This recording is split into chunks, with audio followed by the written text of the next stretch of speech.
Materi Geografi SMA dan MA kelas 10 semester 2. Bab 2, Dinamika Atmosfer dan Dampaknya Terhadap Kehidupan. Pertemuan keempat kali ini kita akan membahas tentang karakteristik iklim di Indonesia dan pengaruhnya terhadap aktivitas manusia. Indonesia merupakan negara maritim kontinen.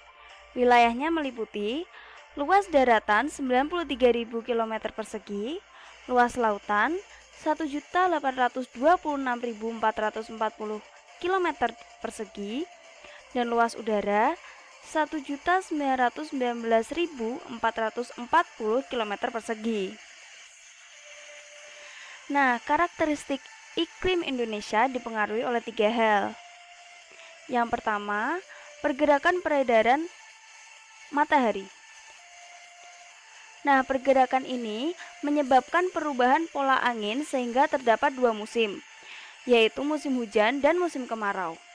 Yang kedua, wilayah Indonesia yang terdiri atas pulau-pulau menyebabkan Indonesia memiliki variasi yang banyak dan bersifat menengah.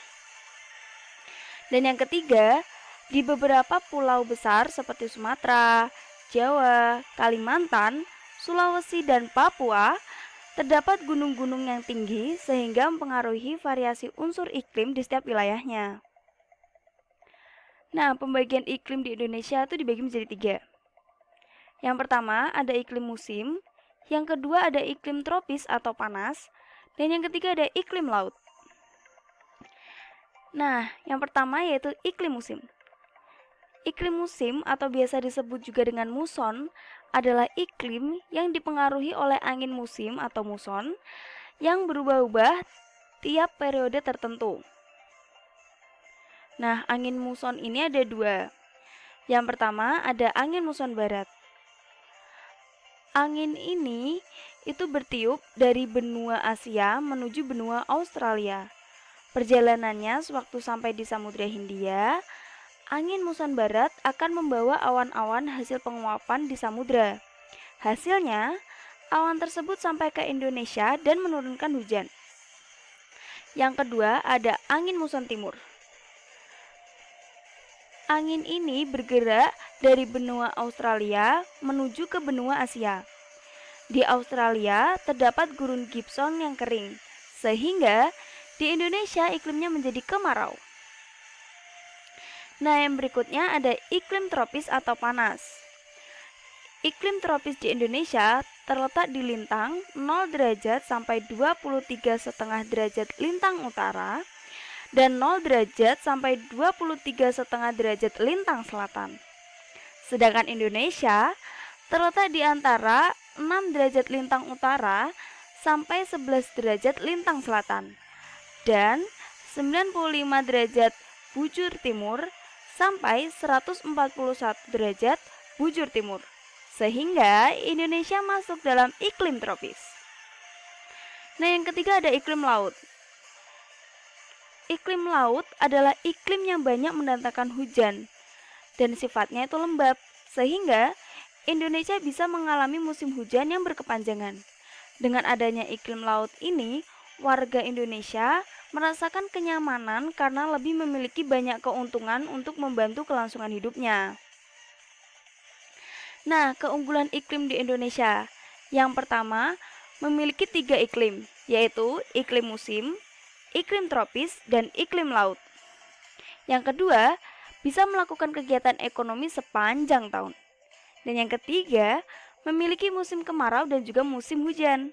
Yang keempat, memiliki cuaca yang tidak terlalu panas dan juga tidak terlalu dingin. Yang kelima, beraneka ragam kekayaan alamnya.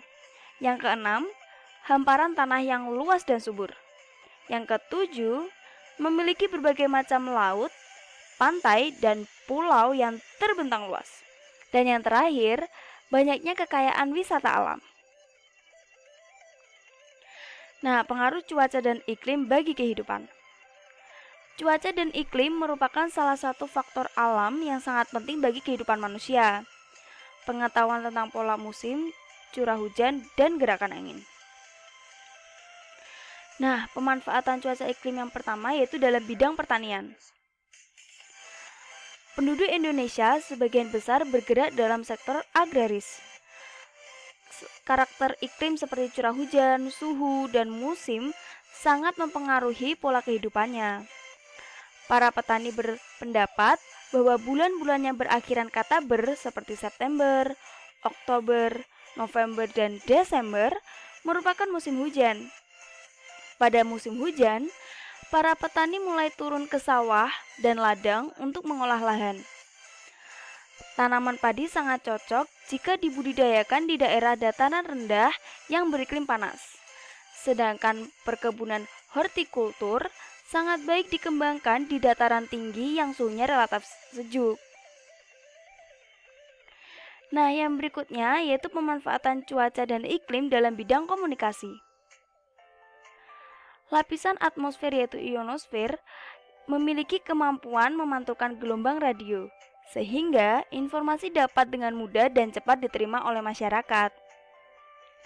Melalui kemajuan ilmu pengetahuan dan teknologi dalam bidang atmosfer dan sistem komunikasi, saat ini negara kita telah memiliki satelit komunikasi Palapa yang ditempatkan di atmosfer pada lokasi geostasioner dengan ketinggian sekitar 36.000 km di atas muka bumi. Nah, yang berikutnya yaitu pemanfaatan cuaca dan iklim dalam bidang transportasi.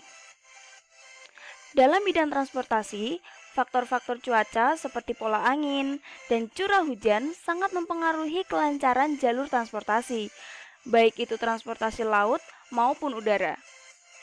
Sebagai contoh, jalur pelayaran akan sangat terganggu jika terjadi angin ribut atau badai yang disertai dengan hujan lebat. Demikian pula dalam sistem transportasi udara. Oleh karena itu, setiap hari televisi senantiasa menginformasikan perakiraan cuaca. Nah, yang berikutnya yaitu pemanfaatan cuaca di bidang industri. Pada industri tradisional, banyak yang masih bergantung pada kondisi cuaca. Industri ini umumnya yang membutuhkan panas matahari dan industri itu antara lain yaitu genteng, batu bata, dan kerupuk. Nah, untuk materi dan UKBM-nya ada di link itu ya. Jangan lupa UKBM-nya itu dikerjakan dan diseksama lagi biar kalian mendapatkan nilai yang bagus. Selamat belajar, semoga sukses selalu. Goodbye!